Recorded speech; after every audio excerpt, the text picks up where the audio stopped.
Selamat pagi, perkenalkan nama saya Dr. Intan Renata. Pada saat ini saya akan memaparkan tentang penelitian. Baiklah, tentang pelaksanaan penelitian menghasilkan karya ilmiah. Yang saya lakukan adalah hasil penelitian atau pemikiran, ada yang dipublikasikan dan ada yang tidak dipublikasikan. Untuk hasil penelitian atau pemikiran yang dipublikasikan, di koran, yaitu The Jakarta Post dengan judul Giving Birth in Time of COVID-19. Pada saat itu saya menjadi narasumber untuk bagaimana kehamilan, persalinan, dan nifas pada saat COVID-19. Dan karena The Jakarta Post ini adalah suatu koran yang sifatnya internasional, maka disajikan dalam bahasa Inggris. Giving Birth in Time of COVID-19 ini menceritakan tentang bagaimana kondisi ibu hamil dan ibu persiapan hamil menjelang persalinan ataupun pada saat program hamil untuk masa pandemi COVID-19, baik dari segi pasien itu sendiri maupun dari lingkungan atau keluarganya, serta dari tenaga kesehatan dan fasilitas kesehatan yang terkait.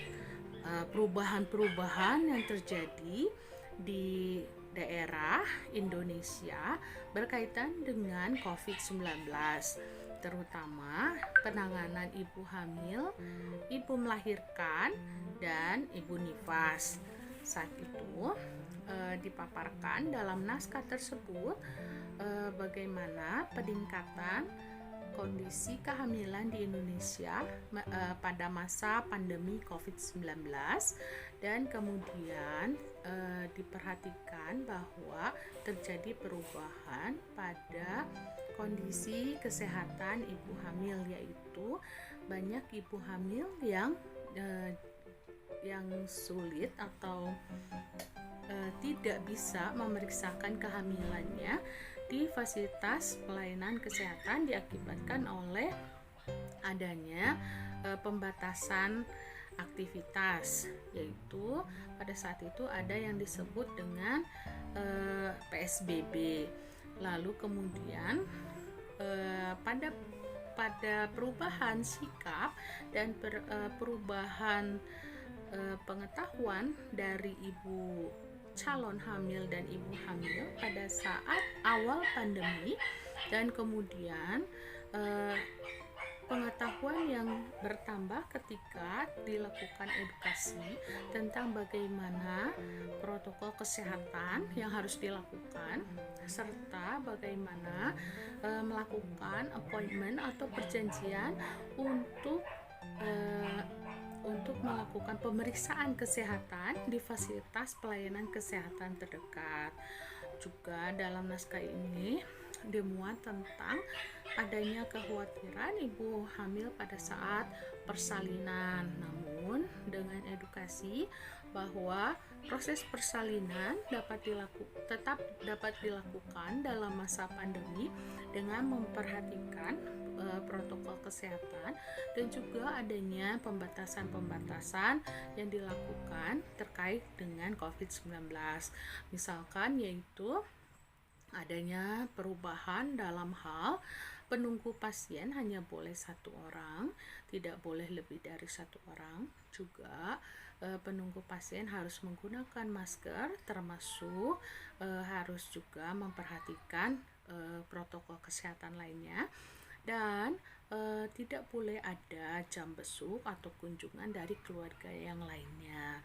Termasuk juga perubahan-perubahan, yaitu pada saat persalinan ibu bersalin wajib menggunakan masker sampai selesai, dan juga ada perubahan dalam hal tata ruang, yaitu adanya suatu delivery chamber yang dipasang di ruang bersalin untuk menghindari kontak yang erat terhadap droplet antara ibu bersalin dan nakes.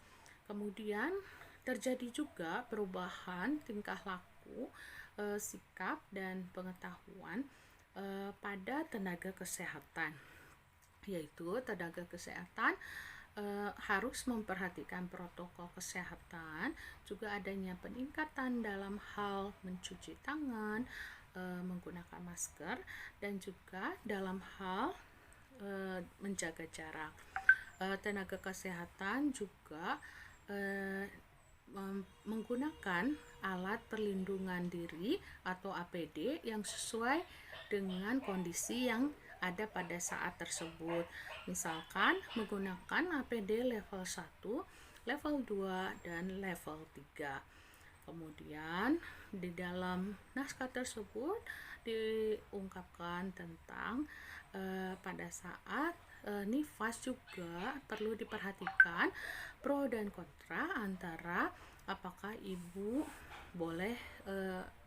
dengan COVID-19 boleh menyusui atau tidak.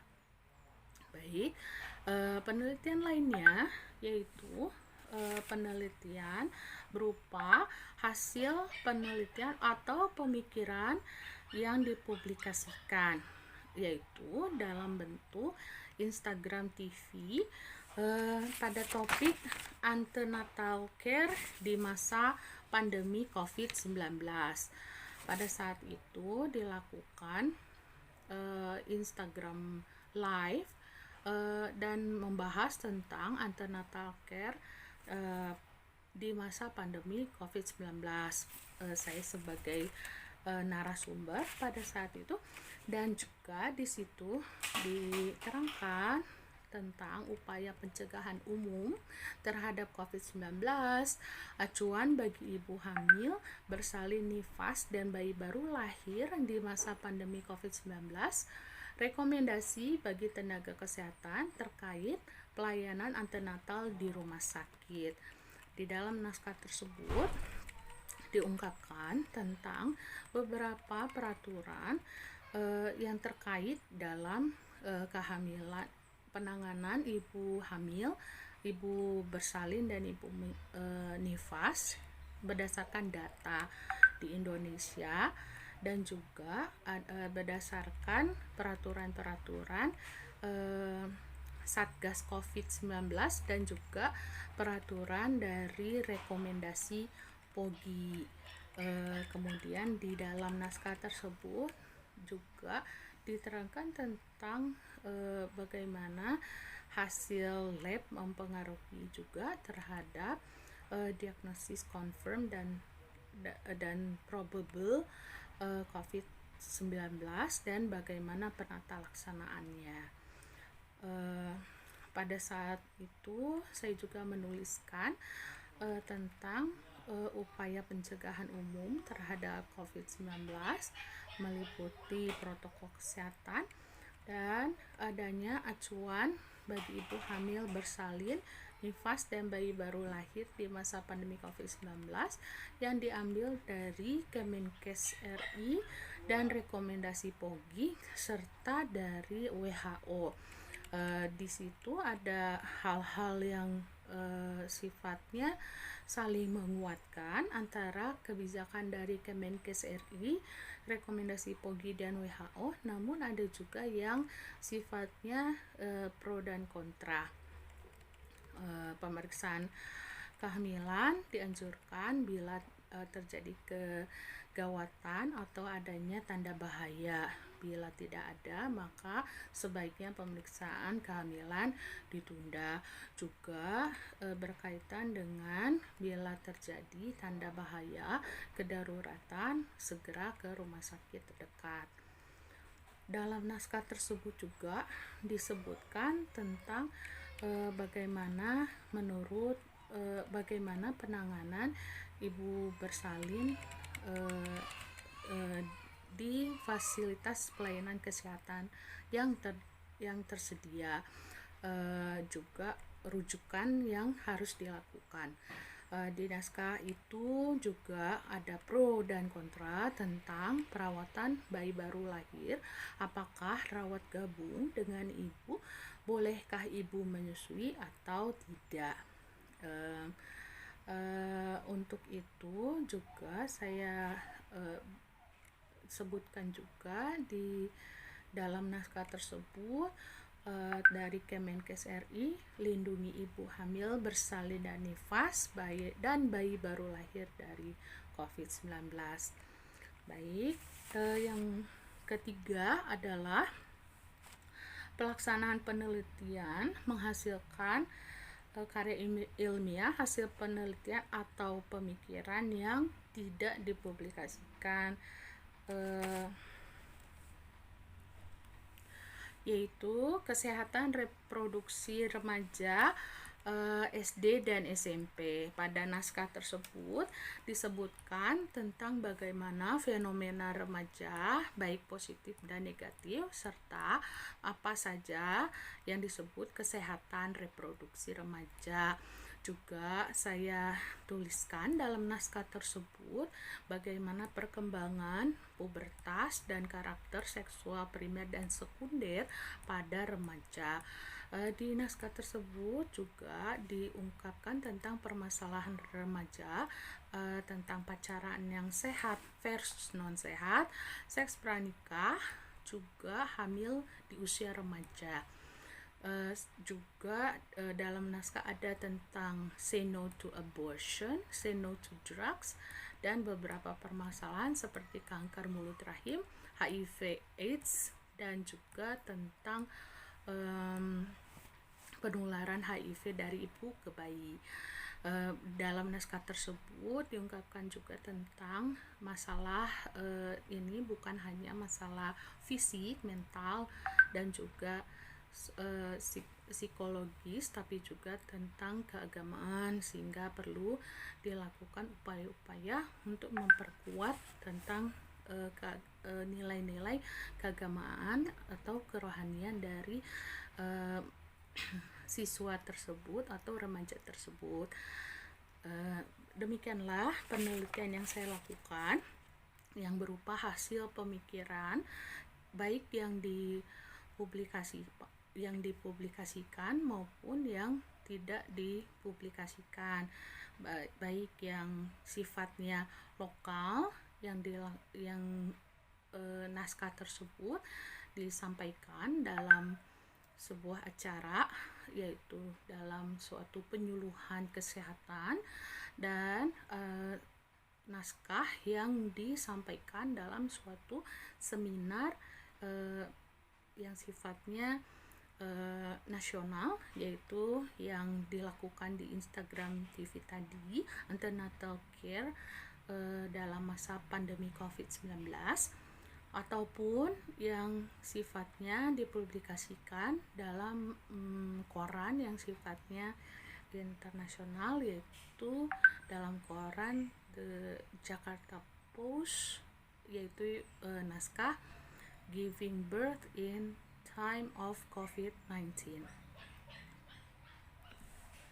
Baiklah, demikian penjelasan saya tentang penelitian yang saya lakukan pada tahun 2019 dan 2020